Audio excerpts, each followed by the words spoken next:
Welcome to the Global Energy Leaders Podcast, powered by R Squared Global.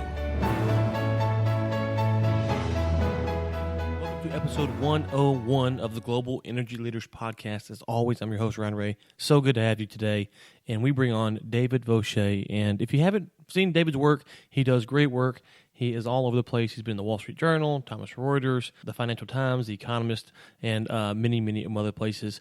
He's a director at Alvarez Marsal in Houston, where he specializes in data analysis and project management. We had a great discussion about, mentorship and just working your way through this job field, this career field. And so really appreciated David's perspective on that. Without further ado, here is David Vaucher. Well, David, it's a beautiful day in the great state of Texas. How's it going for you today, buddy? It's going fantastically. Thank you very much for having me on the show. Well, it's good to have you on, and today we're going to talk a little bit about mentoring and kind of set the table for us when we throw out that term. What does it mean to you, and why is it of interest for you? Well, I guess if it's okay with you, I'd like to just take a step back and give a little bit of background on how I ended up where I am, because mentorship did play a big part, and just to put that into context, I think it might be helpful for the listeners just to kind of hear about my journey. Yeah, go ahead. So my name is David Vaucher, and a lot of people when they hear that the first time, they say, that doesn't sound like anything I've heard. Where is that from? So I'm actually half French, half English. So my dad was French, my mom is from England, and my father had a long career, over 20 years with Schlumberger. So I was born abroad, traveled around a lot, settled in Houston I guess from first grade till high school, really. Then went back to France for high school. Came back here for college in 2002, and I've been back ever since. So I went to Rice, graduated in 2006 with a degree in mechanical engineering, and for some reason, despite my father's long career in oil and gas, despite the fact that a lot of Rice's graduating class did and still does go on to careers in oil and gas, I just had this. Somehow I'd gotten this idea in my head that it wasn't particularly exciting, and everyone had said, consulting's where you have to go. And so I, ended up at Accenture, which was a great firm, but just found out or really realized that I missed engineering a lot. And so figured, hey, Dad worked at Schlumberger. I should see what it's about. And, literally the first information session, I realized that I was totally wrong, and just fell in love with everything, the machinery, the lifestyle that they were portraying. It all seemed awesome. And so that's what launched me into oil and gas, really, to start with. So I guess fast forward a little while, extremely intense work at Schlumberger. I really, got a petroleum engineering degree in less than a year, spending a lot of time in the field. Getting to work, really hands-on with all the equipment, and just sort of realized, I wanted to come back to Houston for various reasons, one of which was to go back to grad school. So I went to work for a tool company called TAM International, spent nearly 3 years with them, got international exposure, broadened my horizons into oil and gas, and just, really deepened my learning and what I'd started learning over at Schlumberger. From there, I went to a research firm called IHS, doing oil and gas research. Did my master's in petroleum engineering while I worked there, before finally ending up where I am now, which is a consulting firm named Alvarez Marsal, which really has given me the opportunity to tie it all together, working with oil and gas firms and the underlying business, but still being able to use the technical knowledge I've acquired, in my 11 years since graduating.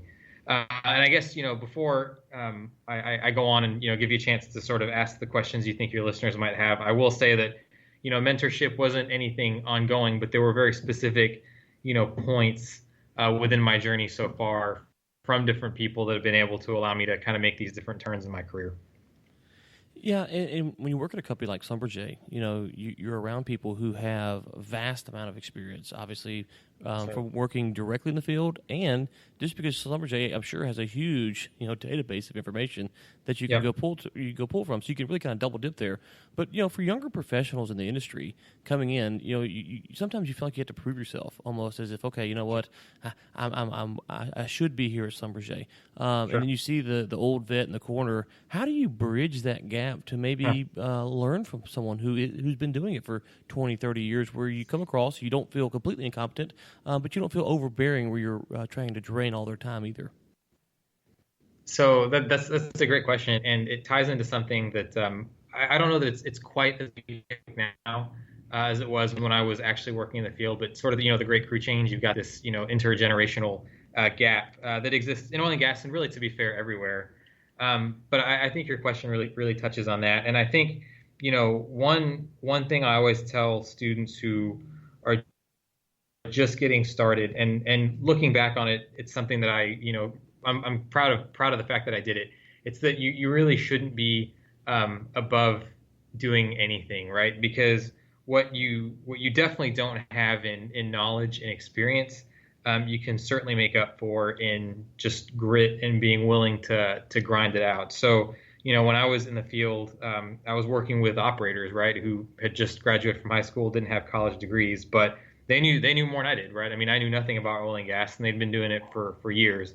So the way that I could show them that I belonged, because they definitely have, they've got a bias and they've got a chip on their shoulder about the young guy coming in with the engineering degree. It's just to be willing, literally get your hands dirty, right? Like, pick up all the equipment, do the cleanup, get into the bulk tanks and clean them up, volunteer for things that no one particularly wants to do. And so I think when you start, now you've acquired some knowledge, but it's probably 90% attitude and 10% knowledge in that early part of your career. Yeah, and I want to step back there for one thing as well, is that you mentioned you've got a bachelor's and you went back at your master's. How do you feel when you come out of those programs? My experience is dealing with people that I've hired that have different degrees, is that sometimes they're kind of almost misled when they come out of college and they come to work. Sure. That maybe they don't really know nearly as much as they do. So how do you balance that as well? Where you're excited, you've got this passion, you just got the diploma, and you spent 4 or 5 or 6 years of your life learning all this stuff, and you walk in day one and they go, "Yeah, we're not using but like 3% of that." So how do you balance that as well? Well, that's a topic that we could probably spend like 3 hours on. And when I look at the questions I get, that actually comes up more than mentorship, because it is such a huge investment in time, in money. And so my attitude has changed over time. I think when I came out of undergrad, I had the same expectations that you just laid out, which was, okay, I use this, clearly I know everything, and I'm going to be, a Top Gun engineer, and I'm going to be CEO next year because of this engineering degree. Well, it doesn't work that way, right? And so I think subsequent trips back to grad school, so once for my MBA and then once for the Master's in Petroleum Engineering, have gotten me to realize 3 things. So the first one is that education does not teach you everything, but it does provide a foundation for everything else you're going to learn. So I think of it as like a mental filing cabinet, in the sense that MBA, business school, for example, I'll just be upfront with everyone, does not teach you rocket science. However, it does give you a broad enough overview of marketing, finance, accounting, that when you're called on to use these things at work or you're exposed to them, you can say, okay, I've seen this before, and you're not totally deer in the headlights about it. So that's the first thing, is just, it's a filing cabinet for the rest. The second thing that I realized is that it helps you meet people, right? I mean, I got both of my previous jobs, so the one at IHS and the one at Alvarez Marsal, because of, the network I gained and the people I met. So it was about the people just as much, if not more, as it was about the knowledge.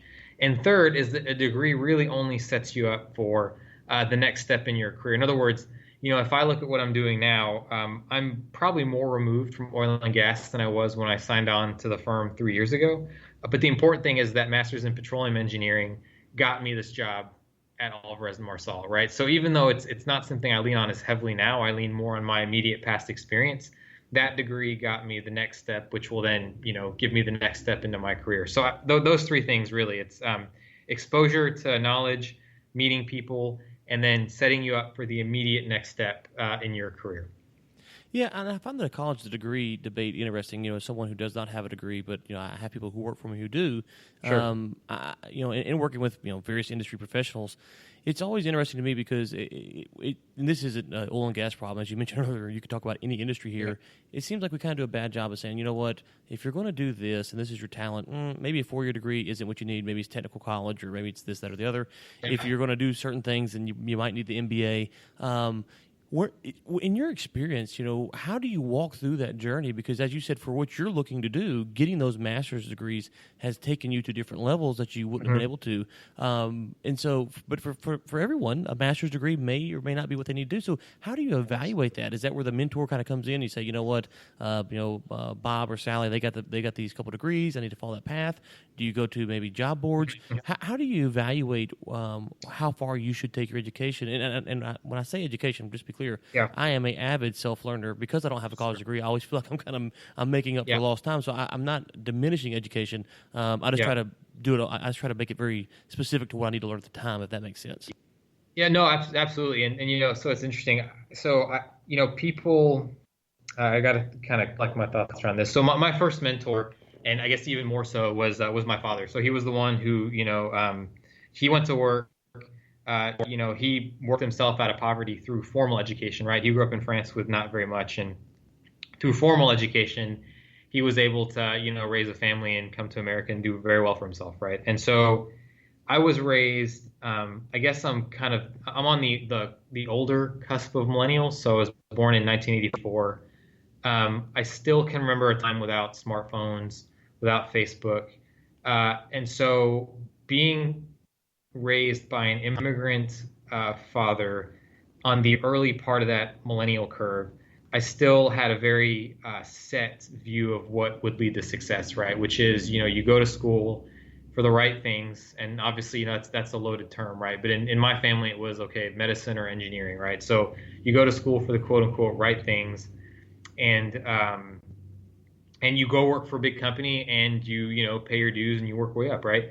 And that's fine. I mean, that's definitely one way of doing it. But I think, it's my career, is due as much, I think, in circumstance as it is to hard work. So I think for me, just to say to everyone, go spend $100,000 on master's degrees is not fair, right? And I don't even know that it's adapted, right? Because, to your point about continuous education, I've done a lot of things besides just go to school, right? So like a couple years back, I was, I think, one of the first to be, toying around with Google Glass when it came out for oil and gas applications.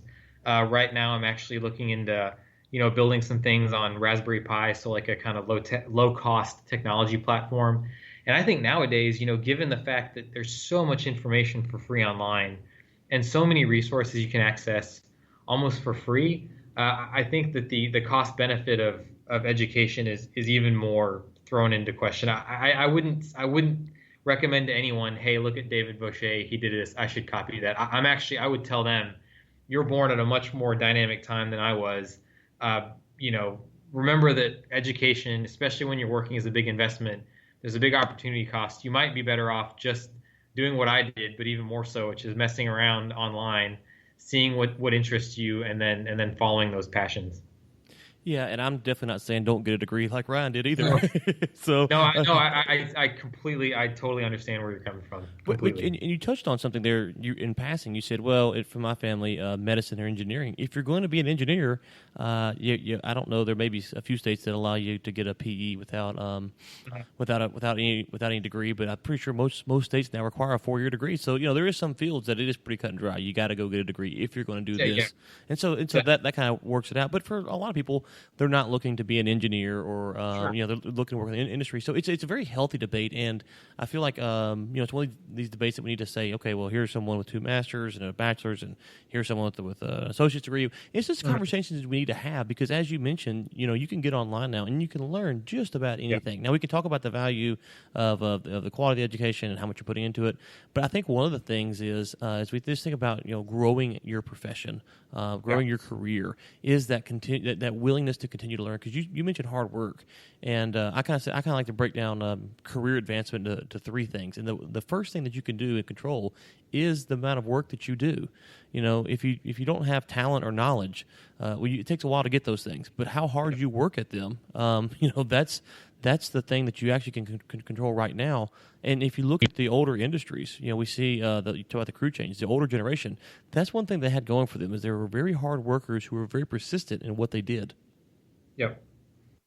Yeah, and so I think, again, there's I think so many ways we could branch off this discussion. I guess so. First of all, I'll touch on just the thing you said about engineers requiring licenses, and I'm all for that, right? I think that the formal education and qualifications are still an extremely important filter when it comes to public safety, right? Like I don't want to be cut into by someone who learned heart surgery on YouTube, right? Like I want some third party vetting that. Same thing with engineering, right? But let's just imagine an alternative scenario where you're trying to get to work for an oil company, right? And you tell yourself, oh gosh, like 4 years of engineering school, that is a long time. It's really expensive. Well, I mean, why don't you just jump online and, figure out what problems, people are having with like, housings for, I'm just making this up, but like LWD tools. Okay, so maybe that leads you to design some new housing for a circuit board, right? And you can do that. There's 3D programs you can use online. There's SPE papers you can access.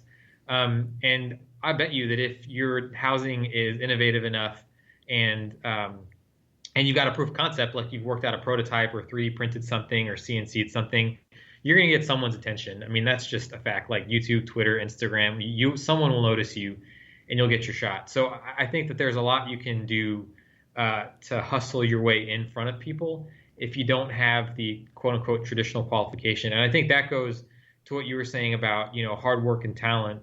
It's that nowadays, because you have so many ways of not only building things, but also publicizing the things that you build. I think that is where that's what the difference is today versus what, people in the prior generation had. And I think, that's where people, going back to your first point about how do you set yourself apart, the guy who's thinking about retiring, I know I'm generalizing here, but he's not as hungry as the new person. And so if you combine hunger with, knowledge resources that have never been seen in the world prior to now, I think that's really where the magic is, and that's how you can set yourself apart as one of the more junior people in the industry. Yeah, and one of the benefits we have today, I was born in, I think you said you're born in 84, I was born in 85. Yeah. And so one of the benefits we have today is if it was 1920 and you wanted to go develop some new, fix like you kind of threw out there, to be able to market that to the people who might actually use it is very tough. Transportation's not as well, on top of no internet, no nothing like that. Well, today, though, you can do that. Like you said, you can go out, you can design it, you can put on YouTube, you can put on Facebook, you can run ads, targeted ads, you can do all that stuff. Right. But that leads to something I want to ask you about is you mentioned you work for Schlumberger, so this isn't a knock at Schlumberger, it's just using them as a big company. How do you walk through that process of saying, what, do I want to work inside the big boy company, or do I want to work in maybe a startup or a small business, or kind of like you mentioned, maybe a one-off deal where you're kind of out there on your own freelancing? How do you try to think about that, and what's some advice maybe you've gotten over your career to navigate those streams? Man, great question. So again, I will defer back to my own. So I guess the first disclaimer is whatever people hear come out of my mouth from this point forth, or as in response to that question, is just advice, right? So like definitely, don't anyone run out and do what I say and come back and say, well, it didn't work, like it's your fault. So take this with a heavy grain of salt, right? Right. It's like those stock deals. It's for entertainment purposes only. Yeah, that's right. So again, so my experience, I don't think is that different from people my age because of how I was raised, but particularly because, when we graduated college, I still remember it was junior year, the day someone asked me like, hey, there's this thing called Facebook, you should join. And now it's something that's pervasive in the culture, is this idea of entrepreneurship. And almost every undergrad student that I talk to now has some kind of side hustle or is thinking about a side hustle. And so what I would tell everyone is don't discount that. I mean, there are lots of great big companies that are hiring now, but definitely, think that it is still an option to start a business. And I would say it's even more of an option when you're young because you just have no responsibilities, right? Like there's really nowhere to go for you but up. And so you're risking very little relatively to the latter part of your career.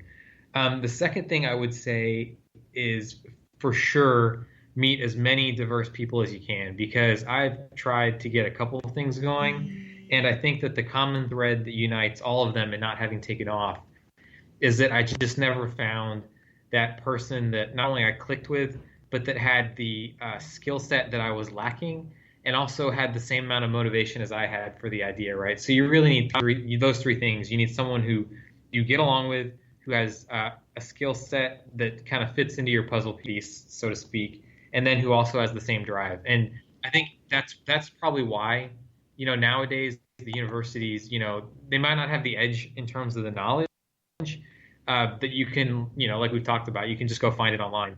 But there's no better place to mix and mingle with people who may have the same interests as you and who might be your potential business partners later on. Yeah, and you make a great point there about finding people who can mix and match with you. One of the things I like to say is that if we're talking about filling out paperwork, reports and stuff like that, for about 2 weeks, I can do it as good as anyone. And then that third week, it's over. I'm done. It's going to be late. It's not going to be filled out right. I just don't like doing paperwork. So I'm always looking to have a secretary or an admin or someone else that can help me do my paperwork, because it's just not something I want to do for long periods of time. But part of that, if you're looking for success in your career, is realizing that for me, if I was going to work for a big, large company, I can't be working for a company that's going to require a lot of reporting and paperwork because I'm going to fail. And so it's one of those things where we, in college or not, it doesn't really matter here, is developing that self-awareness of what are your strengths and what are your weaknesses. And I, to be honest with you, I'm weak at filling out paperwork long-term, and I don't really want to work at improving it either. It's not one of those things where I'm really going, you know what, I want to learn how to make sure I'm dedicated to filling these forms out. I would just rather outsource that. Yeah, and that's a hard thing to kind of realize, and you go through that process, and it's almost kind of embarrassing, because at first you're like, oh man, I want to go fix this problem, I want to get better at it, and then you realize you just don't have the willpower, at least in my case, to continue to get better at it. At some point, I'm like, you know what, let's just hire someone, let them fill my stuff out for me, or whatever the case may be. Or in my case, I say I don't want to do it, and I'm lucky to be in that spot. So, but go ahead. No, I apologize for cutting off there, and I think you can generalize that exact comment to going back to grad school, right? So, someone who is just going to business school to tick the box, that's a really expensive box to tick if you hate the material, right? Or if you can't see yourself, being in management later on, right? So I think it's a really crucial thing to recognize, okay, what is it you really like, and how do you do more of that and less of the other stuff? And I think the people that make it quickly are those who are able to say, all right, and I'm paraphrasing like Gary Vaynerchuk. He's a very well-known entrepreneur and speaker online, and he says, all right, I was terrible in school when I was younger, but I was really good at hustling. So I'm going to take all my chips and I'm going to put them on that, and that's what I'm going to do, and it's worked out really well for him, right? So, and he I don't think he's ashamed of it. He says I sucked at school and I did something else, right? And so to your point, the quicker you can realize, all right, here's what I'm good at, here's what I don't like, and by the way, I don't really care that I don't like this stuff because I'm focusing on the other stuff, I think the quicker you can bring about success for yourself. Okay, final thing, got a question for you, and we'll let you plug and promote your stuff after we get off of this.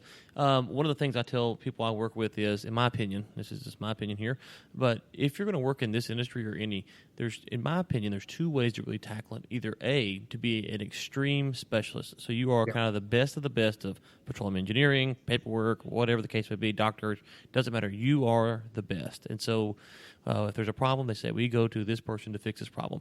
The other person that I think is extremely valuable is, and you touched on this earlier, is the jack of all trades. And the jack of all trades is someone when times are slow and you got to have staff reductions, you say, you know what?